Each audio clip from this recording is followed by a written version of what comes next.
یہ مجھے یاد ہے تاریخ اسلام میں ایک بڑا عجیب واقعہ اس ضمن میں درج ہے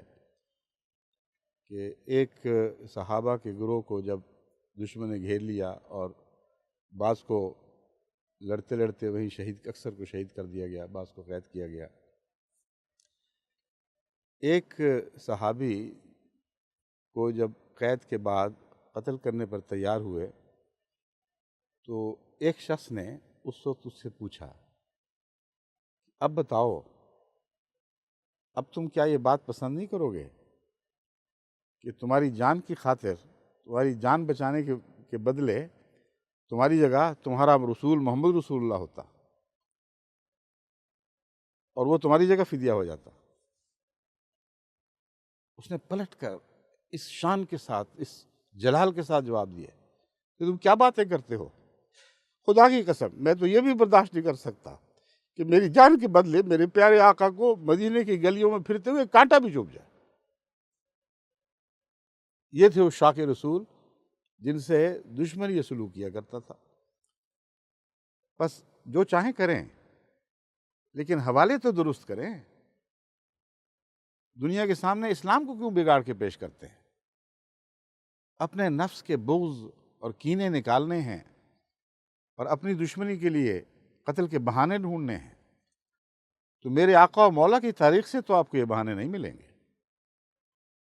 انبیاء کی تاریخ سے تو آپ کو یہ بہانے نہیں ملیں گے۔ ابو جہل کی تاریخ سے بے شک بہانے تلاش کیجئے، بہت مل جائیں گے۔ نمرود کی تاریخ سے آپ کو بہت بہانے مل جائیں گے، فرعون کی تاریخ سے آپ کو بہت بہانے مل جائیں گے، مگر نہ محمد صلی اللہ علیہ وآلہ وسلم کی تاریخ سے ملیں گے، نہ موسیٰ کی تاریخ سے، نہ ابراہیم کی تاریخ سے۔ بس جو کچھ انہوں نے ڈھونڈا ہے، مجھے علم ہے کہ کہاں سے ڈھونڈا ہے، سارا قرآن اس پر گواہ کھڑا ہے کہ کہاں سے انہوں نے یہ عذر تلاش کیے ہیں۔ لیکن میری التجا یہ ہے کہ خدا کے واسطے اللہ اور رسول کو بدنام نہ کریں، اسلام کی پاکیزہ اور عظیم تعلیم کا حوالہ مت دیں،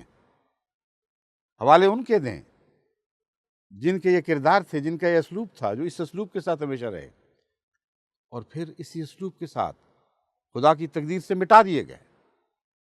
اور صفحہ ہستی سے نابود کر دیے گئے۔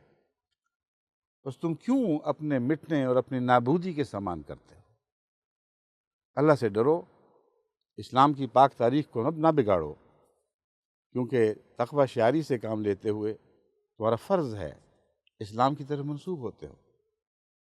اس لیے تمہارا فرض ہے۔ دل میں جو کچھ ہے اللہ بہتر جانتا ہے، مگر اسلام کی طرف منسوب ہوتے ہو، محمد رسول اللہ کی طرف منسوب ہوتے ہو، اس لیے اسلام کے پاک مذہب کو بدنام نہ کرو،